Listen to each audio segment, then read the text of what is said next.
Dude, you don't understand punk rock. Stop trying to figure out which hoe I'm talking about. But Sue dressed like that. She's a weird sister. She was a weird sister. She was a weird chick. I'm, the second time I finally caught up with Sue, she was climbing out of a dumpster with a stack of child porn underneath her arm. She was 14 years old, and she was showing me the child porn because Sue was a dumpster diver. We wouldn't have eaten if it wasn't for Sue. Sue was smart enough back then. At the end of the night when we were drinking, she'd go to my manager and she'd be like, "Give me a ride." Manager used to buy us food, but it got expensive because there'd be like 10 of us. So the manager, who was gay and a pedophile, I didn't have to worry about him. This is when I finally caught on to what he was. For the longest time, I thought he was looking at my girlfriend. He wasn't. He liked boys, but mostly pedophilia. And at that time, it just like now, it's nothing you'd advertise. You'd figure it out. But he was a savvy manager. He was a good manager. Um, he wrote a lot of bad fucking checks for us. He used to rent limousines for us and not pay the company.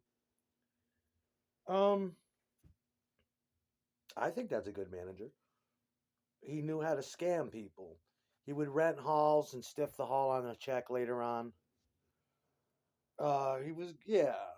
Nick remembers him. We loved him, yet we hated him, and we had good reason to hate him too.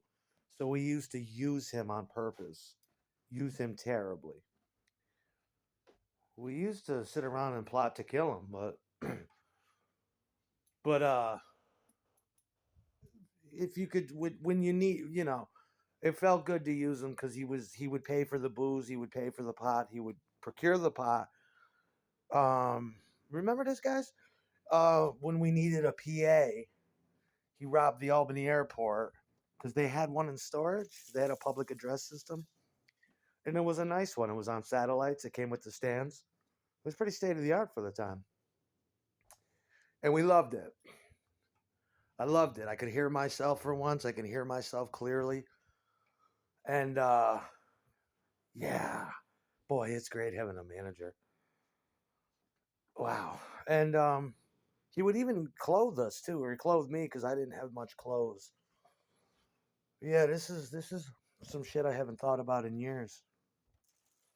He would pay for my shoes. He'd pay for jackets because it gets mighty cold up here. It gets down to. It's not uncommon for it to get 20 below in upstate New York. And I was living in that practice room. It was freezing. But that's punk rock from the days of Jordan, the punk rock chick at the sex shop with Malcolm McLaren and Vivian Westwood, Sue the Catwoman. Uh, Girls were even taking inspiration from Gwen Stefani at that period. It was the second wave of punk rock. I never thought it would see the light of day. So that's all you had was you had Kinder Horror, which is the girls would dress in little good ship lollipop plaid dresses, carry lunch boxes around, put diaper pins on their clothes, put safety pins, put barrettes, use candy as jewelry. Lots of tattoos, lots of piercings. Piercings took on a new meaning because it was the second wave of punk. Everybody had barbells and they were coming out strange places in your body. I forget how many piercings my girlfriend had. She was only 14 years old when she was already featured in tattoo magazines and other illegal magazines. Yeah, she was a big part of it too, but that's what the hoes wear. Tons of fishnets, garters if you can afford them. Uh, yeah, I remember her bra was even pinned together. It was totally out of necessity. She always had the same bra. That girl that I dated, it was hot. She was too little for her real bra. She was only 14, but she wore that bra for 3 years. I dated her till she was 20, about 6 years. But there's nothing like Sue. Sue was one of a kind. There's something wrong with that girl. But very loving and dedicated girlfriend.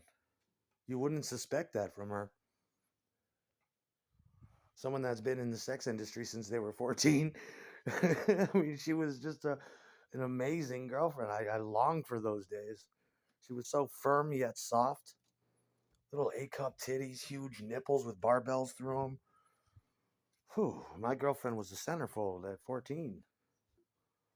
I thought that shit would last forever. Yeah, tons of obscene makeup. She looked more like her makeup was it looked like she was trying to do Jordan or one of those girls. It's just cat eye makeup is the thing. Lots of makeup. Lots and lots of makeup. My hoe is dirty. Dirty girl. No, I'm not talking about specific girls. Why's it always got to be guess the bitch? I mean, it's just a style. That's when you go to QE2, you could fit, I don't remember, 300 people in there, maybe 400. They all looked like that. And we even had the crust core English style punks. Most of the dudes with mohawks. And yeah, people still wanted to be Sid Vicious back then. You know, those were the days. That's how I'm dressing Jello, but with a little more emphasis on the sex. Silk, Angora, fucking, you know, microfibers, furry shit. Shit that feels good on her titties. Fucking love this. Rabbit fur on my titty. Yeah. My little fuck rabbit. Yeah. That's what I'm talking about. Those bitches. I mean, I'm looking back now, and he really tried to be a manager. If one of us got arrested, we'd call him. If the way we saw it, he was like basically paying to hang out. But I mean, yeah, like I said, he would take care of shit like that. There ain't nothing like a 14, 15-year-old girl, though. Just dripping. Daddy, please. Oh, God.